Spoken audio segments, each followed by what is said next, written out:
Nagsisimula ng bumiyahe ang ilang magpapasko sa mga probinsya.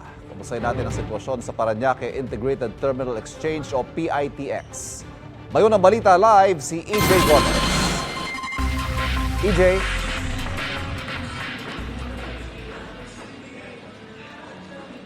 Ivan, dito sa Parañaque Integrated Terminal Exchange o PITX, may ilan na tayong mga kapuso na nandito na para bumiyahe raw patungo sa kanilang mga probinsya para doon ipagdiwang ang holiday season. Inagahan na raw nila ang pagbiyahe para iwas sa inaasahang dagsa ng mga biyahero, lalo't 9 na araw na lang ay Pasko na.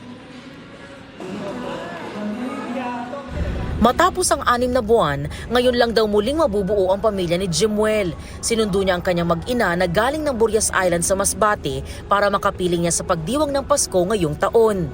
Sinundo ko sila dito sa PITX, papunta Cavite. Dito sila magpapasko at mag-New Year. Gagala lang, pumunta ng Tagaytay. Si Nanay Pilar galing namang Puerto Princesa sa Palawan at pauwi sa kanyang pamilya sa Bicol. Mag-isa lang daw siyang bumabiyahe kaya inagahan niya para iwas sa dagsa ng mga biyahero. Inagahan ko na. Ngayon, 6:30 ang alis. Wala, hindi ako nagpila.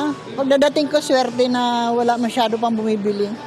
Ang magtita naman na sina Lani at Alexandra kagabi pa raw dumating sa PITX. Pauwi na sila ng Iriga City sa Bicol. Sinundo ko po siya kasi first time niyang magbiyahe dito sa Maynila. Kagabi pa kami pumunta dito sa PITX. Kaya lang wala kaming masakyan.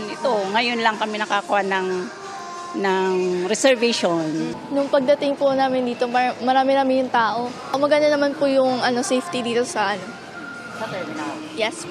Bit-bit pa nga nila ang mga pinamili nilang Christmas decoration sa Divisoria. Dito sa PITX may help desk na pwedeng puntahan ng mga biyahero para sa anumang assistance na kakailanganin nila. Mahigpit din ang pag-check sa mga bagaheng dala ng mga pumapasok sa terminal.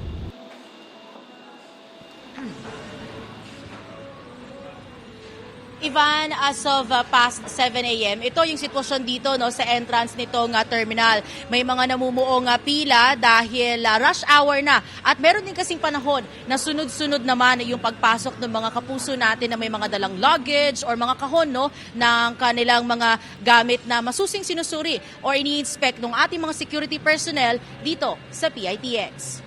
At yan ang unang balita mula rito sa Parañaque City. EJ Gomez, para sa GMA Integrated News.